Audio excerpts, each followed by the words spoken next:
Hello दोस्तों, okay job के online platform में आप सभी लोगों का फिर से स्वागत है। जैसा कि मैथ का आपको सॉल्यूशन प्रोवाइड करा दिया गया है, अब मैं आपको लेकर आया हूं साइंस का सॉल्यूशन। ठीक है, सेकंड शिफ्ट का जो वनरक्षक का आज पेपर था फॉरेस्ट गार्ड का, ठीक है, इसके अंदर आपके 15 क्वेश्चन साइंस के आए हैं, जिनमें से आपकी जो क्वेश्चन सीरीज स्टार्ट हो रही है इस सेट में वो 16 नंबर से और 30 तक जो अवेलेबिलिटी है वो साइंस के क्वेश्चन की है दोस्तों।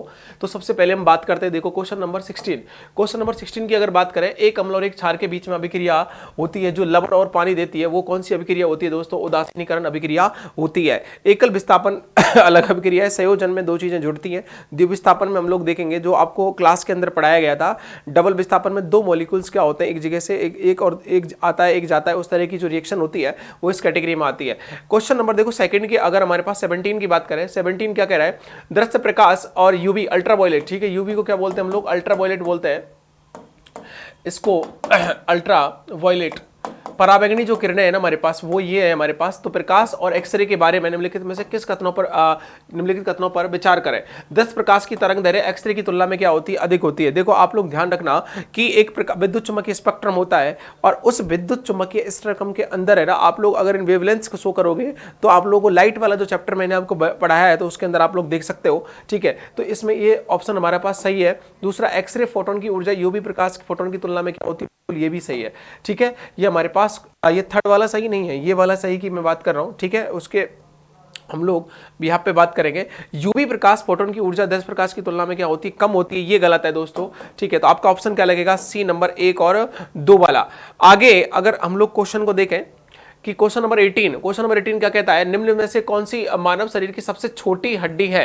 ठीक है, तो इसमें अंदर मेलिलियस बिल्कुल नहीं है इनका, और हमारे पास इनमें से सारे के सारे क्या है? अलग अलग हड्डी है, तो ये इनके आंसर नहीं होंगे दोस्तों। क्या आंसर आएगा आपका? एस्टेपीजी आंसर आएगा, जो हमारे पास सबसे छोटी हड्डी की कैटेगरी में आती है। एक समुद्री मील बराबर होता है। देखो ये सीधा ना स्टैटिक क्वेश्चन है डायरेक्ट, तो ये हमसे किसमें पूछा है? मीटर में पूछा है दोस्तों। अगर एक नॉटिकल मील की आपसे अगर बात करता तो, और आप अगर से किलोमीटर में पूछता तो आप क्या लगाते? 1.852 किलोमीटर होता। क्या होता? 1.852 किलोमीटर होता। लेकिन अगर 1 किलोमीटर में आपको मालूम है कि कितना होता है? 1000। ठीक है, 1000 मीटर होता है। आप इसका गुना करोगे तो आपके क्या हो जाएगा? 1852 मीटर आ जाएगा। ठीक है भाई, 1852 मीटर आ जाएगा। तो इसका आंसर आपका करेक्ट क्या लगेगा? ये वाला लगेगा, 1852 मीटर। नेक्स्ट देखो, ये जो क्वेश्चन दिया गया ना, ये क्वेश्चन केवल आपसे तभी होगा तब आप लोगों को क्या है? इनकी परमाणु क्रमांकों की संख्या अवेलेबल होगी। ठीक है, देखो ये क्यों पूछ रहा है? आइसो इलेक्ट्रॉनिक पूछ रहा है। ऐसे हमारे पास आयन होंगे जिनके अंदर क्या होगा दोस्तों? इलेक्ट्रॉन की संख्या अगर क्या होती है? समान। मैंने लास्ट वीडियो में बताया था, अगर परमाणु क्रमांक समान होता है तो उसको क्या बोलते हैं हम लोग? आइसोटॉप्स। अगर परमाणु भार समान होता है तो उसको आइसोबोरिया समभारिक बोलते हैं। अगर न्यूट्रॉन समान होते हैं तो उसको आइसोटोनिया समन्यूट्रिक बोलते हैं। लेकिन अगर इसके अंदर इलेक्ट्रॉन समान होता है तो उसको क्या बोलते हैं हम लोग? आइसो इलेक्ट्रॉनिक बोलते हैं। लेकिन इसमें ना ये नहीं पूछा, इसके अंदर सीधा एग्जाम्पल दे दिया। मैं आपको कराता हूं। देखो अगर दोस्तों मैग्नीशियम की बात करेंगे ना, तो मैग्नीशियम के अंदर दोस्तों क्या होता है कि यहां मैग्नीशियम का परमाणु क्रमांक होता है 12। इसके अंदर प्लस देने वाला क्या होता है? धनी, और लेने वाला क्या होता है? ऋणी। अगर 12 में से देखो +2 है, तो अगर 12 में से 2 चले जाएंगे तो कितना बचेगा? 10। तो इसमें इलेक्ट्रॉन कितने हो गए? 10। आर्गन में कितने होते हैं हमारे पास? सीधे 18। तो इनका कोई मैचिंग नहीं है। पोटेशियम की बात करेंगे तो 19 माइनस का 1 कितना हो जाएगा? 18। नियोन की बात करेंगे तो हमारे पास 10, तो इसमें भी कोई मैचिंग नहीं है। एल्यूमिनियम की बात करेंगे दोस्तों 13, इसका परमाणु क्रमांक 3, तो कितना बचा? 10। और क्लोरीन की बात करेंगे तो हमारे पास 17 माइनस का 1 कितना हो जाएगा? 16। तो 10 और 16 इसमें भी मैचिंग नहीं है। लेकिन सोडियम की बात करेंगे, सोडियम का परमाणु क्रमांक कितना है दोस्तों? 11। 1 चला जाएगा तो कितना बचेगा? 10। ऑक्सीजन का कितना है? 8। और लेने वाला क्या होता है? ऋणी, तो हो जाएगा 10। तो इसमें भी 10 है, इसमें भी 10 है, मतलब इसमें इलेक्ट्रॉन की संख्या और इसमें इलेक्ट्रॉन की संख्या दोनों में क्या है? समान है। सोडियम Na+ और O पे माइनस वाला जो ऑप्शन है हमारे पास, दैट इज करेक्ट आंसर होगा, जो हमारे पास जिसके अंदर नंबर ऑफ इलेक्ट्रॉन्स दोनों के अंदर कितने अवेलेबल होंगे? 10 और 10। इसलिए हम इसको क्या बोलेंगे? Iso electronic. देखो नेक्स्ट क्वेश्चन है हमारे पास, लौंग जो आमतौर पर इस्तेमाल किया जाने वाला मसाला है जिसे प्राप्त किया जाता है। आप देखो कि जो लौंग होता है, अभी एक तरह का एक चीज आप लोग अच्छी तरीके से सोच लो, समझ लो, क्योंकि पेपर के अंदर यही चीज शो करती है। लास्ट क्वेश्चन में अभी क्या, लास्ट जो हमारे पास पहली जो शिफ्ट थी, जो अब लास्ट वीडियो आपको दिया गया है इससे पहले का, तो उसमें हमको बताया गया था कि हल्दी का कौन सा भाग हमारे पास खाने योग्य होता है। तो उसमें अपन लोगों ने क्या कहा था कि जो उसकी हमारे पास उसमें ऑप्शन जड़ नील वो लगाया था, तने वाला भाग जो हमारे पास था प्रकंद वाला। तो ऐसा ही क्वेश्चन इसमें आया है कि जो लॉन्ग वाला जो कंसेप्ट है ना, तो हर शिफ्ट में इस तरह का क्वेश्चन आ रहा है। तो आपको संडे को भी ध्यान रखना है कि इस तरह के पैटर्न को आप पढ़ के जाएं सब। ठीक है, जो इस तरह का पैटर्न है ना कि भाई जैसे कल को पूछ लिया कि आलू किसका भाग है, परिवर्तित तने का भाग है या जड़ का भाग है, इस तरीके के क्वेश्चन आपको आ सकते हैं। ठीक है, तो ये पैटर्न फॉलो हो रहा है, एक क्वेश्चन साइंस के अंदर पक्का आ रहा है, तो आप लोग इसको पहले ही आप लोग सेट करके जाए। ये जैसे इसमें क्या हमारे पास आएगा आंसर दोस्तों, ये आएगा फूल की कली से, तो इसका आंसर हमारे पास लॉन्ग जो मिलती है वो किससे मिलेगी हमको, फूल की कली से। सेफ्टी लैम्प का आविष्कार किसने किया था, लास्ट में भी पूछा था, और मैं आपको बता देता हूं कि बनपाल में भी एक क्वेश्चन इस तरीके का आया था। ये इसको बोलते हैं स्टैटिक क्वेश्चन, सीधा डायरेक्टेड, क्योंकि ये आविष्कार बदलेगा नहीं, ठीक है, जो कर गया सो कर गया। तो हम लोग इसमें आंसर क्या आएगा, हम्फ्री डेवी, तो इसका आंसर हम लोग क्या लगाएंगे, हम्फ्री डेवी। इसमें अब लोग आगे हम लोग वाले क्वेश्चन पे बात करें, देखो क्वेश्चन नंबर 23 क्या कहता है, सूची 1 को सूची 2 से सम्मिलित कीजिए और नीचे दिए गए कोड का प्रयोग करके सही उत्तर का चयन कीजिए। आप देखो इसमें आपको क्या दिया गया है, इधर देखिएगा हमको क्या दी गई है, भौतिक राशियां दी गई है दोस्तों। इधर क्या दिया गया है, इसकी यूनिट्स दी गई है।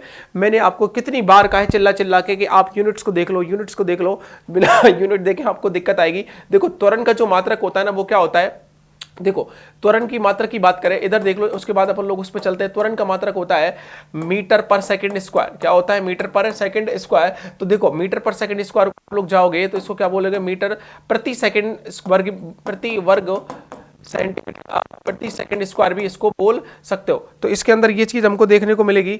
लेकिन हम लोग देखते हैं कि इसका मात्रक क्या होगा, ये वाला। बल का मात्रक क्या होता है दोस्तों, सब जानते हैं न्यूटन होता है। किया गया कार्य, कार्य का मात्रक क्या होता है, जूल। और आवेग का मात्रक तो फिर ये हो जाएगा न्यूटन इनटू सेकंड। आई बराबर क्या होता है, एफ इनटू टी। ठीक है, एक निश्चित समय अंतराल के लिए हम लोग इसका अगर बल लगाते हैं, उसका जो मान होता है समय का, वो किसके बराबर होता है, दोनों का गुणनफल जो होता है वो किसके बराबर होता है, हमारे पास आवेग के बराबर होता है। इसलिए इसको क्या बोलेंगे, न्यूटन इनटू सेकंड। आगे देखो इसमें आप लोग अब क्या आंसर आएगा आप बताओ, कि हम लोग देख रहे हैं कि पहले का क्या, देखो चौथा, पहले का चौथा कहां मिलेगा, यहां पे। तो डायरेक्ट हिट आंसर हो गया हमारे पास ये वाला। तो पहले का चौथा और बी हमारे पास दूसरे का तीसरा, दूसरे का तीसरा, तो ये करेक्ट आंसर हो गया हमारे पास पूरा। ठीक है, एक ही चीज से आपका आंसर आ रहा था, अगर बशर्ते आपको मात्रक याद थे तो। आगे देखो क्या हो रहा है, रंगीन अक्षरों के ऊपर एक समतल कांच का स्लैब रखा जाए। ठीक है, तो अक्षर सबसे कम उठा हुआ दिखाई देता है, वह कौन से रंग का होता है। देखो आप लोग ध्यान से देखो कि अगर हम लोग बात करें कि बेबीग्योर होती है ना, उसको तरीके से, ठीक है, मैंने BIB, तो मैंने क्या किया, इसके एक समतल दर्पण की स्लैब को रख दिया। ठीक है, अब हमने जैसे ही समतल दर्पण के ऊपर स्लैब को रखा, तो देखो यहां हमें अलग अलग चीजें दिखाई देंगी, और वो रंगीन अक्षरों के ऊपर तो अक्षर सबसे कम उठा दिखाई देगा। देखो कौन, क्योंकि एक्चुअल में जो राइज वाला पोर्शन होता है ना, मतलब उठने वाला होता है, उसमें होता है दोस्तों वासी गहराई होती है। इसका कि यहाँ हमारे पास वास्तविक गहराई बटे क्या हो जाएगा, म्यू। और दोस्तों यहां से हम लोग ऊंचाई को अगर निकालेंगे ना दोस्तों, तो हमारे पास आंसर आएगा RD को, रियल वास्तविक लंबाई को हम लोग कर लेंगे यहां से कॉमन, और ये आ जाएगा हमारे पास 1 माइनस के 1 बाई म्यू। अब ठीक है, इस कंसेप्ट को देखो कैसे लागू करते हैं। जिसकी तरंग, जो तरंग दैर्घ्य होती है वो अपवर्तनांक की क्या होती है, व्युत्क्रमानुपाती होती है। जिसकी तरंग दैर्घ्य ज्यादा होगी उसका अपवर्तनांक क्या होगा, कम होगा। अब आप बेबीग्योर में चलोगे, इधर हम लोग चलते हैं तो लैम्डा का मान क्या होता है, बढ़ता है, इधर क्या होता है, घटता है। इधर लैम्डा का मान बढ़ेगा तो यहाँ पर म्यू का मान क्या हो जाएगा, कम, और म्यू का मान कम हो जाएगा तो इसका मान क्या हो जाएगा, ज्यादा।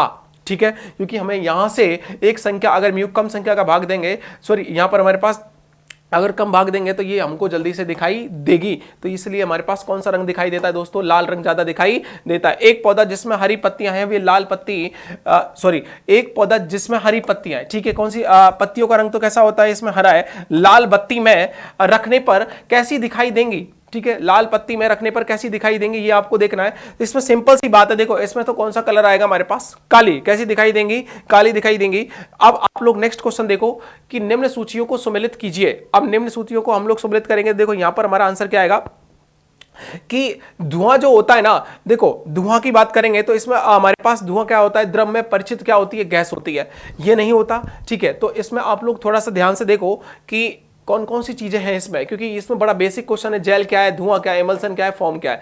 तो हमारे पास धुआं होता है ना दोस्तों, गैस में परिक्षिप्त क्या होता है, ठोस होता है। दूसरा जेल जो होता है वो क्या होता है, हमारे पास एक परिचित द्रव होता है। लेकिन एक बात और सुनो, ये इसमें जो दिया हुआ ना, इस ऑप्शन का ध्यान रखना, क्योंकि यहाँ इंग्लिश में ये क्वेश्चन सही है, बाकी का क्योंकि यहाँ हिंदी में जो इसका कन्वर्जेशन दिया है ना वो सही नहीं दिया। तो ये क्योंकि यहां देखो, यहां पर क्या है हमारे पास द्रव, यहां पर भी क्या है परिचित द्रव है, तो ये आप, हाँ ये सही है क्योंकि यहां पर ठोस है और द्रव है, तो आपका यहां पर क्या हो जाएगा, जेल क्या हो जाएगा, ठोस में परिचित द्रव हो जाएगा। ठीक है, इमल्सन क्या हो जाएगा हमारे पास, इमल्सन आएगा दोस्तों द्रव में परिचित द्रव हो जाएगा। ठीक है, और हमारे पास फॉर्म क्या हो जाएगी, द्रव में परिचित गैस हो जाएगी। तो हमारे पास आंसर क्या लगेगा, हमारे पास ऑप्शन नंबर ए। तो ये आपको ध्यान रखना है, इसका जो आंसर आएगा वो ऑप्शन नंबर ए आएगा। ठीक है, देखो क्योंकि यहां पर 4 है, यहां पर 5 है, तो आप ऑप्शन को थोड़ा ध्यान से देख के लगाना, क्योंकि कहीं कंफ्यूज हो जाओ। अब हम लोग बात करते हैं, देखो फलों में मिठास का कारण है।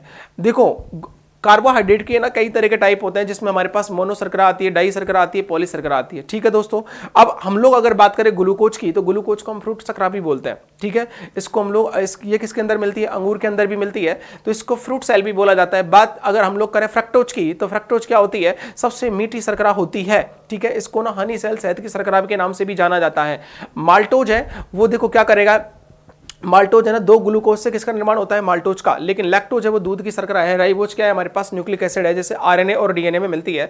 तो यहाँ ना ये ऑप्शन नहीं होगा, ये भी नहीं होगा, ये भी नहीं होगा। आप लोग ध्यान रखना, फलों में मिठास जो होती है वो किसके कारण होती है, मैंने कहा ना कि सबसे मीठी शर्करा होती है। अगर यहाँ पर सुक्रोज, ठीक है, ग्लैक्टोज और ग्लूकोज, ये सारे अगर ऑप्शन में होते तो इसमें सब लगता, लेकिन यहाँ पर इनमें से कुछ नहीं दिया, केवल क्या दिया है, इनमें से एक भाई आया है, क्या आया है, फ्रक्टोज। तो इसलिए इसका आंसर करेक्ट क्या लगेगा, फ्रक्टोज आंसर आएगा। आगे हम लोग बात करें, यदि अवतल दर्पण में किसी वस्तु की अनंत वस्तु की स्थिति क्या अनंत पर है, तो बनने वाला प्रतिबिंब है। वाह, ठीक है, ये क्वेश्चन आपको कितने अच्छे से कराया गया था कि दर्पण कौन सा है दोस्तों, अवतल। कौन सा दर्पण है, अवतल। और मैंने कहा था चाहे अवतल हो चाहे क्या हो, उत्तल, जब प्रकाश की किरण कहां से आती है, अनंत से, तो इससे अपवर्तन के पश्चात निकलती है, फोकस से। एक किरण को ऐसे निकालेंगे और एक किरण कैसे आएगी, ऐसे, तो भी ये कहां से निकलेगी, फोकस से। इसका मतलब क्या होता है, वास्तव में ये मिलती हुई दिखाई दे रही है, कैसी दे रही है, वास्तव में मिल रही है। तो अगर वास्तव में मिलती है दोस्तों, तो प्रतिबिंब कैसा बनता है, वास्तविक। कैसा बनेगा, वास्तविक। और कैसा बनेगा, उल्टा। आपको पता है कि अनंत पर वस्तु है ना दोस्तों, कैसी भी हो सकती है। ठीक है, ज्यादातर हम लोग मानेंगे कि ये बड़ी है, लेकिन इसकी तुलना में तो ज्यादा बड़ी होगी ना। ठीक है, ये तो एक बिंदु आकार का है, तो इसका प्रतिबिंब कैसा बनता है, बिंदु आकार का। ये कंडीशन मैंने आपको कितनी बार बताई थी, बिंदु आकार का बनता है। ठीक है, तो इसकी जो बिंदु आकार की जो आकृति है वो बहुत छोटी होती है दोस्तों, और ये बनता कहां है, फोकस पर। क्या बनता है, फोकस पर। तो ये आप लोग देख लीजिएगा, यहां पर क्या क्या दिया हुआ है। देखो, अब जब हमसे बात अवतल दर्पण की हो गई ना दोस्तों, तो एक चीज हमको देख रही है कि अनंत वाली पोजीशन दे दी है, तो हमको पता है कि अनंत पर जब प्रतिबिंब वस्तु होती है, तो उस स्थिति में फोकस में बनता है और रियल में बनता हुआ दिखाई देता है। इसका मतलब है कि आभासी तो बनेगा ही नहीं, तो 2 ऑप्शन तो यहां से डिलीट हो गए डायरेक्ट। ठीक है, अब बात आ गई, वास्तविक है उल्टा है, वास्तविक है उल्टा है, लेकिन वस्तु के बराबर हो सकता है क्या, बिल्कुल नहीं हो सकता, क्योंकि इसकी तो आकृति खुद की कैसी है, एक बिंदु नुमा है।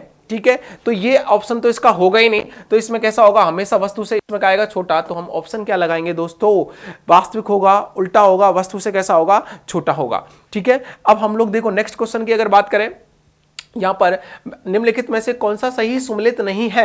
बैरोमीटर का उपयोग किस लिए किया जाता है दोस्तों, वायुमंडलीय दाब मापने के लिए। ठीक है, जो हमारे ऊपर हमेशा एक्टिवेट होता है। एमीटर का विद्युत धारा में। ठीक है, ये मैंने आपको बताया था कि एमीटर का उपयोग कहां होता है, विद्युत धारा में हम लोग उपयोग करते हैं। ठीक है, और एक होता है पायरोमीटर। पायरोमीटर का उपयोग दोस्तों सूर्य का तापमान या उच्च तापमान मापने के लिए किया जाता है। ठीक है, हम लोग किस लिए करते हैं, उच्च तापमान मापन के लिए करते हैं। उच्च तापमान में जैसे हम लोग सूर्य के अगर सतह का तापमान मापना है, तो हम किसका उपयोग करेंगे, पायरोमीटर का उपयोग करेंगे। आगे देखो इसमें क्या लिखा है कि एनियोमीटर, जो कि हमारे पास यहां पर क्या लिखा है, वर्षामापी। वर्षामापी नहीं होता दोस्तों, इसको वर्षा हम लोग किसके द्वारा नापते हैं, रेन गेज के द्वारा। तो ये क्वेश्चन हमारे पास क्या पूछा है, गलत पूछा है क्या, कौन सा सम्मिलित नहीं है, तो यही सम्मिलित नहीं है। ठीक है, तो यही हमारे पास आंसर हो जाएगा। ठीक है, यही हमारे पास करेक्ट आंसर होगा। और एनियोमीटर तो आपको पता है कि वायु का वेग ज्ञात करने के लिए हम लोग एनियोमीटर का उपयोग करते हैं। नेक्स्ट हम लोग क्वेश्चन देखें, क्वेश्चन नंबर 30। देखो, रियोन के निर्माण में प्रयुक्त होने वाला मुख्य, ठीक है, मुख्य कच्चा माल है या chief raw material use for the manufacturing of the rayon. देखो, इससे संबंधित क्वेश्चन आपका जो वनपाल का पेपर था उसके अंदर भी आया था, जिसमें सिंथेटिक आर्टिफिशियल फाइबर पूछा था। उसमें भी हम लोगों ने इसी तरह का क्वेश्चन किया था। जो फर्स्ट आर्टिफिशियल सिंथेटिक फाइबर था ना, उसके बारे में बात की गई थी, तो उसमें भी हम लोगों ने ये रियोन लगाया था। तो रियोन के निर्माण में प्रयुक्त होने वाला मुख्य कच्चा माल कौन होता है दोस्तों, देखो नाइलॉन तो होता ही नहीं है। ठीक है, सिलिकॉन भी नहीं होगा, और रेडियम और उनका तो दूर दूर तक कोई लेना देना ही नहीं है। ठीक है, तो हमारे पास आंसर क्या आएगा, सेलुलोज। क्या आएगा, सेलुलोज। तो कुल मिला के बात ये कि आपको ना इस क्वेश्चन का पैटर्न है ना वो रीड कर लो, जिससे कि कल की शिफ्ट आएगी ना तो उसमें कम से कम है ना क्वेश्चनों को आप लोग गलत तो नहीं करोगे। एक देखो, एक जड़ वाला इस तरह का क्वेश्चन आ रहा है, ठीक है, एक रेसे वाला क्वेश्चन आ रहा है, और एक आपका मात्रक वाला आ रहा है, और एक मेजरमेंट्स वाला आ रहा है एपरेटस का। तो इस पे आप लोग फोकस करिएगा, रोज रोज आपको यही बता रहे हैं, ठीक है। अब आप लोग बने रहिए, ठीक है, इसको शेयर करिए जितना हो सके। आप लोगों को नेक्स्ट सब्जेक्ट का सॉल्यूशन मिलने वाला है, ठीक है। तब तक के लिए धन्यवाद।